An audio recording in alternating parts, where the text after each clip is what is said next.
Hello there, Ashley. How are you? I'm well. How are you? I'm good. I'm good. Thank you so very much for coming to spend time with me here at Destination Loading with Lucy.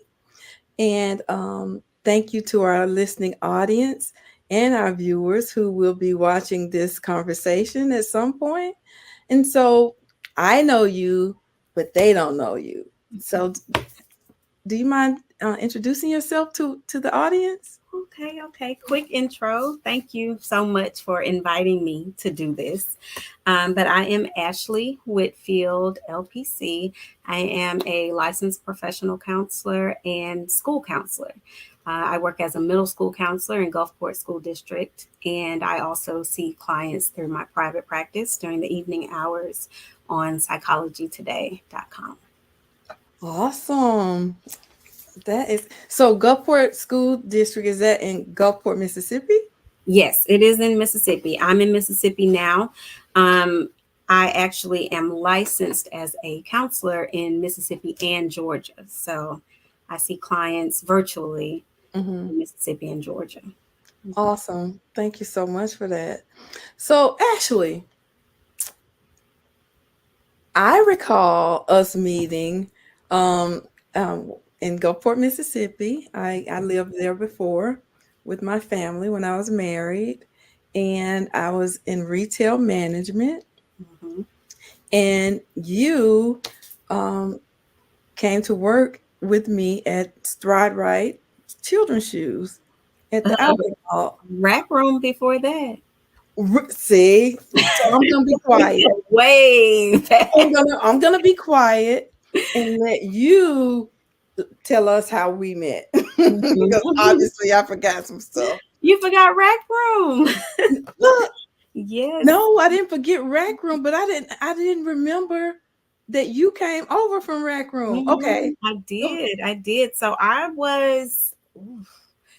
think I was in 10th or 11th grade when I started at Rack Room with you. So I worked under you there for a few years and then came over to Stride Right. Um, and so after, I'm trying to remember when we actually lost touch. Did you move Hmm. from Stride Right? So that must have been when we lost touch. But I just remember you. I was excited when I saw you on Facebook because I just Uh-oh. I'm There you sorry. are. I got your back. Okay. I was excited when I saw you on Facebook because I just remember you being such a good role model. And over the years, I've thought about you from time to time and just wondered how you were doing. And Oh. so that's why I reached out on Facebook because I was just happy to see you and happy to reconnect. And our conversation just was nice when we did speak on the phone. So, yes, rack room shoes, then stride right. And um, yeah, like I said, you were just a good role model, you know. And when I was growing up, I didn't have a whole lot of good role models, but I just remember you being classy and down to earth, and you held us accountable. All of the young girls that worked for you, Oh you know, wow. we knew we had to step correct with you. And I just appreciate that, you know. So Uh, um. So I'm not going to have allergies during this conversation. Um. But when you did reach out to me, I was shocked. At first, I was like, "Who is this person?" I was like, "I don't know." And Ashley Whitfield, and something said, "Look at the picture closer." And then I said, "Oh, that's my little Ashley! Oh my God!" Because Ashley was so tiny. I not sit mean, down. yeah, really, really small, really thin, and had the sweetest personality, like you still do.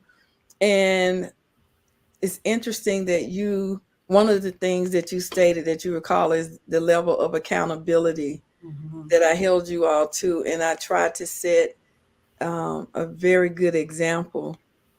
And I remember you asked me to be your daughter's godmother, Mhm. and I had to say I didn't have to, but because I was trying to set this example of this image of perfection, which is not Mhm. possible. I Mhm. said, well, no, your daughter should have a different role model because I'm getting a divorce. And I think that might have been the first time that I even shared that with y'all, that I was getting a divorce because I still was trying to live my life like on the surface everything was okay.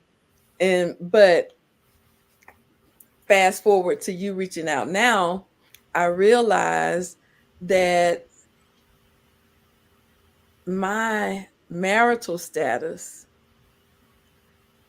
was not what you saw Mm, that influenced right. your life. Mm-hmm. So that was very powerful for me in the season that I'm in, for you to share that with me, because um, I have been challenged with, walking and living in my truth, right? Not because I tried so hard to always do this right, always do that right, and then even when I did that, I didn't. It didn't always yield me the desired result. Mm-hmm. So for you now to reach out to me, no longer my little Ashley, a full grown woman with her own family, her own husband, a master's degree, and a licensed counselor and therapist in the school district. I mean, I'm just like, wow, and for you to say that I was a positive influence in your life and a role model, um, it speaks volumes, and I'm honored about it. I'm privileged. I'm blessed, and I promised you and myself that I am going to meet that beautiful daughter of yours one day soon. I hope, Mm-hmm. so I can see what I missed out on. She Yeah. didn't miss anything. That was my loss, and I Mm-hmm. I want to just be um, honored with the opportunity to meet her. So thank Yeah. Well, I you. hope you will get a chance to meet her one day. She is a senior in college now, so Wow. it's been a while. She'll be 21 in Wow. October. Yeah. Yeah. So that puts it really in perspective, and how, wow. Mm-hmm. So, I mean, you just validated my point. So she's a senior in college. She's doing fine and has done well. And I'm glad to hear that. Woo! So I mean, that's a great segue. It's kind of heavy. Let's lighten this up a bit. But so in your role as a therapist in the school districts, what are some of the challenges that you see with students today that are affecting their mental health? Okay. So I am a middle school counselor, Mhm. and those kids are all over the place. They're all over the place. And I think one of the main problems is trying to come to school and be your authentic self when so many of the messages they're getting around them don't really um, value that. And it, Mhm. tries to make them fit a mold and be things that they maybe not, Mhm. may not be. With social media and just the influence that the outside world has on our kids, it is so important for parents to pour into their kids and teach them who they are before the world has a chance to muddy that up or change their perception of who they are. So I think that impacts their mental health a lot, just trying to fit a mold and being uncomfortable expressing who they really are as an individual. Mhm. Wow, when you mentioned being your authentic self, like as we started out this conversation, that's kind of what I was talking about, and I am the age that I am, Oh yeah, and we and we that's all you struggle with it. right, and so I can't even imagine Mm-hmm. um, being a teenager or a middle schooler right now when you have TikTok, Instagram, well, Snapchat, Mm-hmm. all these things that are influencing how you define beauty, how you define Yes. femininity, masculinity. And now with the new options of how you identify yourself, I just I can't even It's imagine. so much out there. Yeah. So It's mhm. yeah, how does that work? Well, I mean, and it's almost unfair. Like I think about it all the time, especially for like my generation. Because I was born in '83, my husband in '80s, and I just think like for us or for some of us, we were, because I had my first child at 20. I was still pretty young, so it was like we were kind of growing up together with our kids and this new technology that was coming up. But if you have people, that were smarter than us and waited till, till they were 30 or started having their kids around at the same time, they didn't really catch on to that change in technology. Mm, So their children ended up, with access to technology and media at such a young age that maybe they shouldn't have had access to. And mhm, I really believe that parental controls on these devices, it's so important. Like you cannot just give a 10-year-old a phone and let them do whatever they want on it, or even a 13-year-old. mhm, And so that's one of the things that I really stress to parents is having parental controls on your kids' devices, whether it's an Android or an iPhone. You need to know what they're looking at. Um, whether it's not just inappropriate, but just age appropriate stuff, that's you good. know, and you need to know like who they're talking to, how much time they're spending. That's a big issue as well. We're seeing a lot more kids being diagnosed with ADHD. Yes, I think it has something to do with, foods and not getting adequate nutrition, but it also has a lot to do with how much time they're spending on these devices.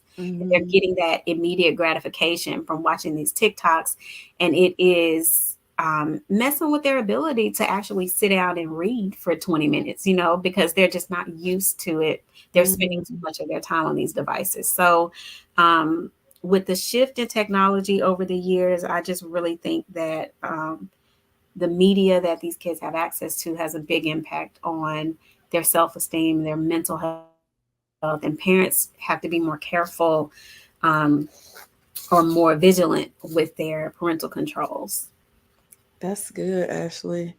So, what are, I mean, I try to think about a game, make it somewhat of a game, because to your point, a lot of times you lose people's attention after life, everything is microwave. It's like if you Mhm. haven't made your point in the first 30, 45 seconds, you lost your audience, right? Yeah. So what are some activities or options that you see for parents who cannot seem to get to first, second, or third base with their children at home so that they can score wins once they get to school?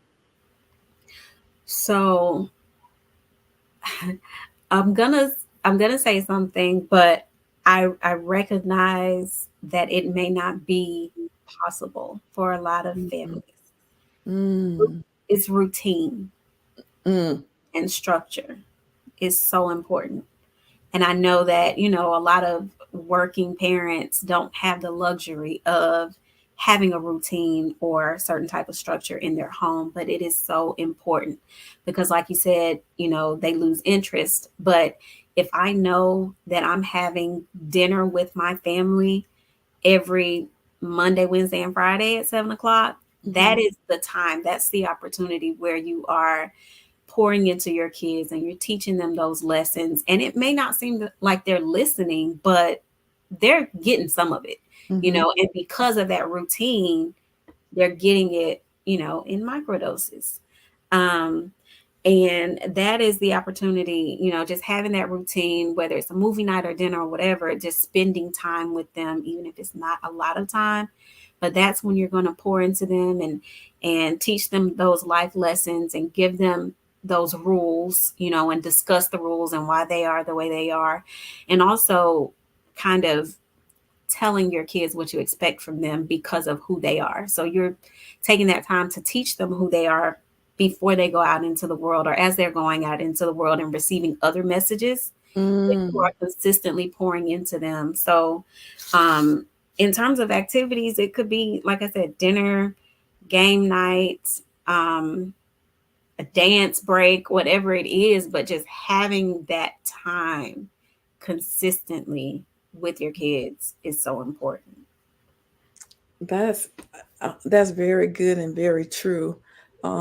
Because when I reflect back on my teenage years, we used to have family meetings. My dad would we'd have a family meeting, and we were allowed to share our thoughts and opinions about Mhm. things. Now, it might not have changed the outcome of the situation, but at least we had the opportunity to share. Yeah. So, is that something you recommend in like creating a safe space for your children to share? Absolutely. Kids need that safe space. My daughter, we always joke around because she would tell on herself. We would say she'd come home and snitch on herself. She told me everything. Now she didn't get into a whole lot of stuff she wasn't supposed to be into, but she talked to me and she felt comfortable talking to me because I was always consistent and I provided that space for her. So that what your parents did, that was amazing, having those round tables and having that safe space. I think that kind of differs from the norm because, a lot of people growing up, we were told kids are to be seen, not heard. Or if you weren't allowed to question your parents or give your opinion, they didn't want to hear it. It was seen as being defiant or, disrespectful. But we have to, and this is another reason why I think providing that opportunity consistently is so important because you get to know your children, and you as you're getting to know them, you recognize, okay, she's genuinely asking me a question, or she genuinely wants to understand why this is the rule or why this is my opinion. And you don't always see it as a challenge or being disrespected because you know your child. So, like I said, I know it's a luxury that a lot of people don't have if they're working two jobs, or they don't have the time um, in abundance. But if you are consistently spending 20 minutes here, 20 minutes here, with your child, you're getting to know them, you're building that relationship and providing that safe space for conversation with them. Awesome. So, do you um how do you let me think of this, how do I want to say this? How do you help your children determine their friend circle? That can be a healthy friend circle, um, to keep them kind of focused, or or is that even possible? I want to give you a good answer for this, but I know personally, I I've been kind of strict with my kids. Like, Mm-hmm. it's the answer is no, you're not going to their house. I don't know their parents. Um, you know, and it's just necessary. Like, we have to be willing to put some boundaries up Mm-hmm. with our children. Um, so we can't, I don't think we can necessarily control who they are drawn to, but Mm-hmm. we do have a say in how much time they spend with that person. So I think that's just important, is being able to say no to your kids Mm-hmm. and being able to explain why, Mm-hmm. and then actually standing on that and not bending. Like, you have to be consistent. If the answer is no, that's a firm no. Mm-hmm. Which brings up another point, with about the family structure and the boundaries and being consistent. What are some recommendations for doing that when you have a co-parenting type of situation? Ooh, you threw a wrench there. With co-parenting, again, in any relationship, communication is so important. Mm-hmm. Communication is so important. And you don't necessarily have to have the same opinion on things, but you have to agree to do things the same way.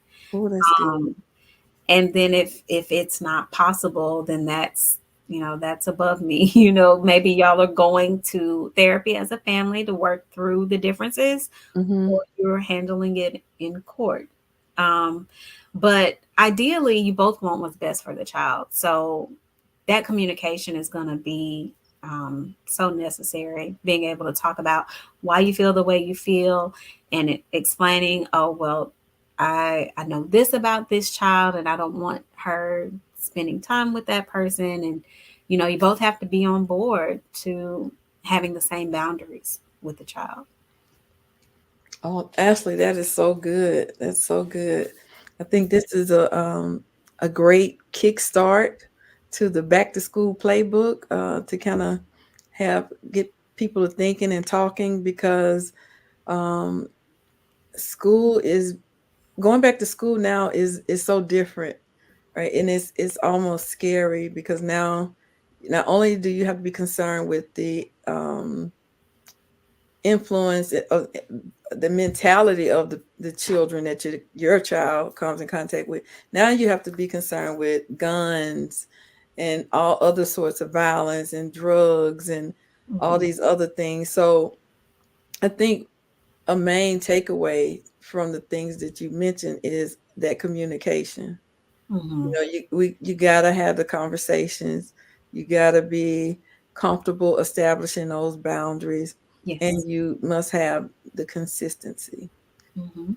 So I think that we if we get those three things right, we Mhm. set ourselves up for a home run for the school year. Yeah, and I mean, like I said, I know that it's kind of a luxury, but kids need that. They are still developing, so they need the structure from a parent to make sure that they are not exposed to things that are not healthy for them. Um, and then aside from that, they have homework and all that stuff. So the structure in the home is going to be very important. Having them on a schedule so they know, when I get home, I'm going to have my snack. I'm going to do my homework and my chores before I turn on the TV, or before I, get on my phone, and just having expectations and actually sticking to those expectations is just really important. Awesome. Well, Ashley, how can some viewers reach out to you for your counseling services? Okay.